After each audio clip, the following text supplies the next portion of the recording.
And joining me in studio now are two gentlemen, two executives from the company XNX, the stock symbol's XSNX. To my immediate left is Mr. Robert Wendt. He is the Chief Technology Officer of the company. Robert, welcome to the program. Thank you. And of course, Mr. Tom Djokovic is the CEO of the company. Tom, good to see you again. Great to be back, Don. Tom, it's been a few weeks since we've had you on the program. Really excited to see Robert here because you have mentioned him before. But why don't you tell our audience again what XNX does? Well, we're in the solar sector. We specialize in thin films, and thin films are what are considered like a third generation, specifically what we work on, like a third generation technology where we combine low-cost manufacturing techniques with high-efficiency solar cell devices. And we're developing a technology, a new manufacturing technology to deliver some exciting new solar thin films. You know, we talked about that, I think, in brief a few weeks ago, the last time that we saw you. And Robert, I'm really excited to have you here as the Chief Technology Officer of the company. Now, you're developing a new manufacturing technology for these thin solar cells. It's something that you call CIGS. What is CIGS, and why does it differ from, you know, what we'll call the status quo, and what's the potential? Well, that's a good place to start. CIGS is actually an acronym for copper indium gallium diselenide. I know that's a mouthful, but it's the layer that actually absorbs the sun energy. A CIGS cell actually consists of 5 layers, the CIGS layer being just one of those 5 layers. What makes it unique is probably 4 elements. The first is efficiency. Efficiency is a measure of how well a solar cell converts sun energy into electrical energy. CIGS in the laboratory has demonstrated efficiencies up to 20%. That rivals silicon, which currently dominates the market, and it's the highest of the thin films. Well, that's really interesting. Now, why is it proven so difficult to scale commercially while maintaining these performance attributes that you just described to us? Well, the root of that is in the technique that's used in a laboratory to achieve those efficiencies.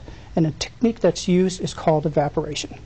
And evaporation of a metal is analogous to steam coming off of a pool of water. Okay. The metals themselves are heated to a very high temperature. And the challenges are controlling the temperature, controlling the pressure, and controlling the sensors that measure something physical that can be used to closed-loop control the evaporation processes. Go ahead, Tom. Let's look at what you folks are developing and compare it, I guess, to what some people consider the status quo and these big, gigantic solar panels that we see, like out in the field in the Mojave Desert, or on top of some buildings, even on some houses. Can you compare the two for us?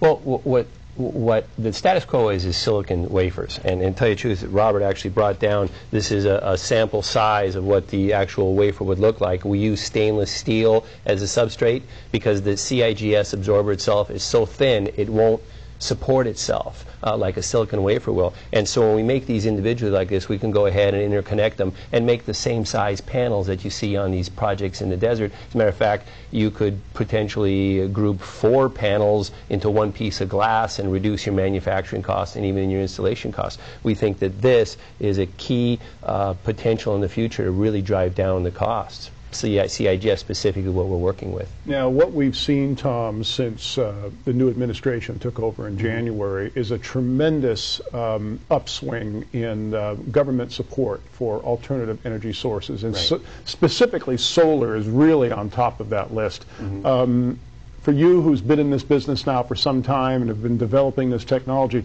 it must feel like you're in the right space at the right time. Well, what's happening right now is we feel that with this particular new technology, this manufacturing technology that we're working on, that Robert's key and instrumental in developing that for us, it allows us to differentiate ourselves with a lot of what we mentioned earlier, the status quo.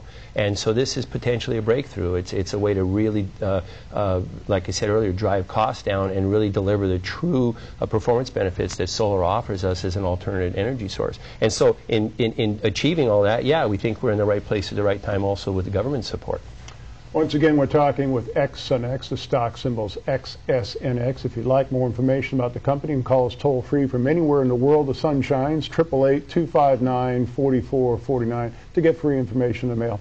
Now, Robert, so this new hybrid approach is basically aimed at unlocking the potential, a CIGS.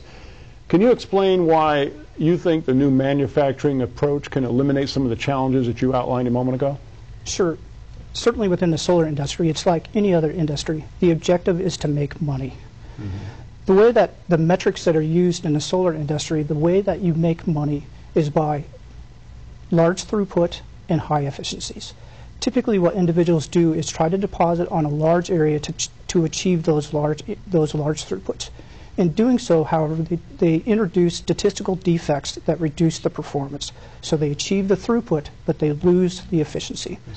What we do is we deposit on a small area. And with that, we can achieve throughput through high rate and achieve the efficiencies through small area deposition. So it's really a combination of those two technologies. And what it allows us to do is compete with silicon from a performance standpoint, but have a lower cost thin film. Well, now, Tom, and from the Chief Technology Officer, we get the science part of it. But the one thing that I keyed on what you said there was about, it's the requirement of any company, especially a publicly traded company, is to make money. Yes. We have many different ways of generating electricity, whether it's hydro or using diesel plants or nuclear plants. Do you see a point in time in the near future where solar power can be achieved along the same kind of cost bases that the stuff that we're using now does? Oh, absolutely. In many markets, it's already the case. In some European markets, I heard a statistic last year at a conference where right now the current cost of installing and operating your conventional solar system in Italy is actually on par with the cost of utility-delivered electrical power in Italy in like 67% of the Italian market. So, and this occurs in other places around the planet as well. Now when we start to account for carbon credits, in other words, when producers of conventional electrical power have to start paying for polluting the skies, the cost of the energy, the coal, oil, whatnot goes up. Things go up all the time. At the same time, we're working to drive the cost of solar down. So as these two metrics cross, the point is essentially today, and as we move into the future, we're just going to see it become even more competitive and more of a real concrete opportunity to be a major power source. So if we're looking at the high output and low cost, high efficiencies and low cost that Robert was explaining to us, what kind of markets or applications can XNX go after with this product? Well, first of all, one of the things that Robert's focused on right now is he's working to adapt these processes to hard disk drive manufacturing equipment. And that's really our secret. He's being able to leverage the tremendous technological manufacturing improvements that the hard disk drive industry has developed over the last 15, 20 years. That's the key to being able to produce one of these, marrying Robert's background and capabilities with the hard disk drive industry's capabilities. Once we produce a CIGS wafer like this, the market applications are quite substantial. This is a replacement for existing silicon wafers. We believe that we can market this at about half the cost of silicon wafers. Wow. That's substantial. And it's almost a virtual drop-in to everyone who's currently using silicon. That's an enormous, enormous market. Over 80% of the market is currently using silicon. And then after that, obviously, integration of solar panels, adaptation to building materials and roofing panels, building facades, glass, and then even consumer products. You can put it on top of a Coleman lantern. This has to be the most scientific discussion I've ever been involved in with respect to solar. Very, very interesting. Robert, thanks for joining us on the program. Tom, always a pleasure. Fascinating update. Great. Thanks, Don. Thanks.